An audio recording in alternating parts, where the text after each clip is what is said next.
اعوذ باللہ من الشیطان الرجیم بسم اللہ الرحمن الرحیم الحمدللہ الذی جعلنا من المتمسکین بولایت امیر المؤمنین علی ابن ابی طالب علیہ السلام اللہم صلی علی محمد وآل محمد وعجل فرجہم۔ دیکھنے والوں کو السلام علیکم۔ اللہ تعالیٰ قرآن مجید میں ارشاد فرماتا ہے، بسم اللہ الرحمن الرحیم، یا ایہا الذین آمنوا اطیعوا اللہ واطیعوا الرسول واولی الامر منکم۔ اے ایمان والو، اطاعت کرو اللہ کی اور اس کے رسول کی اور جو تم میں صاحبان امر ہیں۔ اللہ تعالیٰ نے اس آیہ مبارکہ میں 3 قسم کی اطاعت کا ذکر کیا اور حکم دیا، ایک اپنی اطاعت کا، ایک اپنے رسول کی اطاعت کا، اور ایک ائمہ معصومین علیہم السلام کی اطاعت کا حکم دیا۔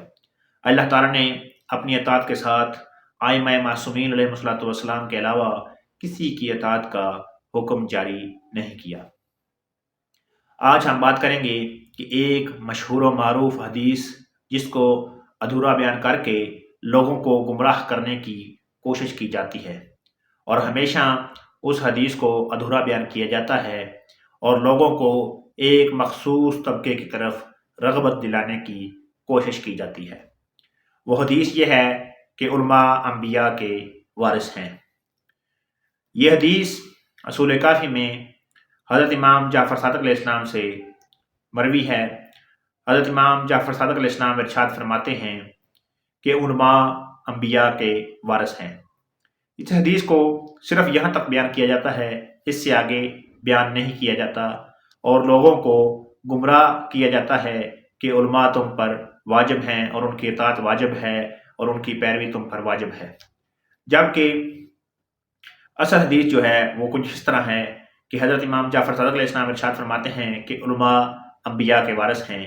وہ انبیاء کے درہم و دینار کے وارث نہیں، بلکہ وہ انبیاء کی حدیث کے وارث ہیں، اور جس نے ان سے حدیث کا کچھ حصہ حاصل کر لیا اس کے لیے اس نے وافر حصہ حاصل کر لیا، یعنی جس نے انبیاء کی حدیث کا کچھ حصہ حاصل کر لیا ہے اس کے لیے وہ وافر ہے، وہ اس پر عمل کرے۔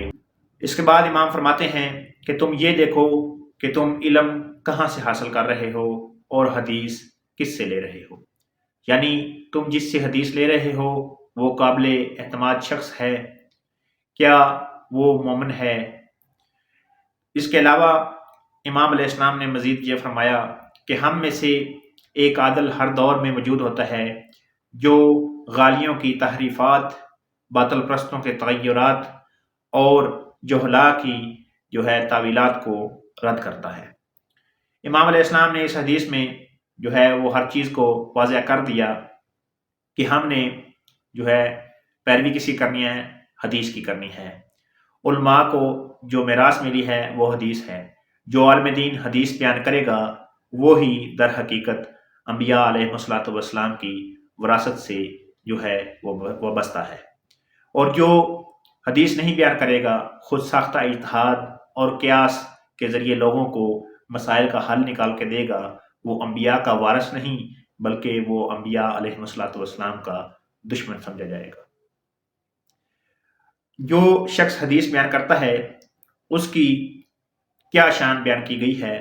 امام علیہ السلام فرماتے ہیں کہ جو شخص ائمہ علیہ السلام انبیاء کی حدیث بیان کرتا ہے وہ 70,000 عابدوں سے زیادہ افضل ہے۔ اسی طرح ایک شخص امام جعفر صادق علیہ السلام کے پاس تشریف لایا اور کہنے لگا، مولا، ایک شخص آپ کی حدیث کو بیان کرتا ہے اور آپ کے شیعوں کے دلوں کو آپ کی امامت کے لیے مضبوط کرتا ہے، اور دوسرا شخص وہ ہے جو عابد ہے اور آپ کا شیعہ ہے اور تقوی اختیار کرتا ہے، ان دونوں میں سے افضل کون ہے؟ امام علیہ السلام نے فرمایا کہ ان دونوں میں سے وہ شخص افضل ہے جو ہماری حدیث کو بیان کرتا ہے۔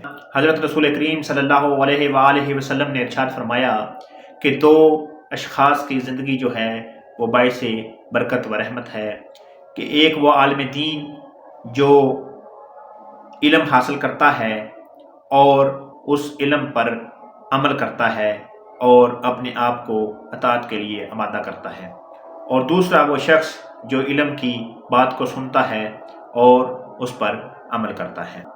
یہ بات واضح ہو گئی کہ حدیث کی کیا عظمت ہے اور حدیث کو بیان کرنے کا کتنا بڑا ثواب ہے، اور وہی علماء انبیاء کے وارث کہلائیں گے جو انبیاء علیہ الصلوۃ والسلام کی میراث یعنی حدیث کو بیان کرتے ہیں۔ اور حدیث ہمارے لیے حجت ہے جس طرح قرآن مجید ہمارے لیے حجت ہے۔ تو اللہ تعالی ہمیں حدیث کو پڑھنے اور حدیث پر عمل کرنے کی توفیق عطا فرمائے۔ اللہم صلی علی محمد و آل محمد برحمتک یا ارحم الراحمین۔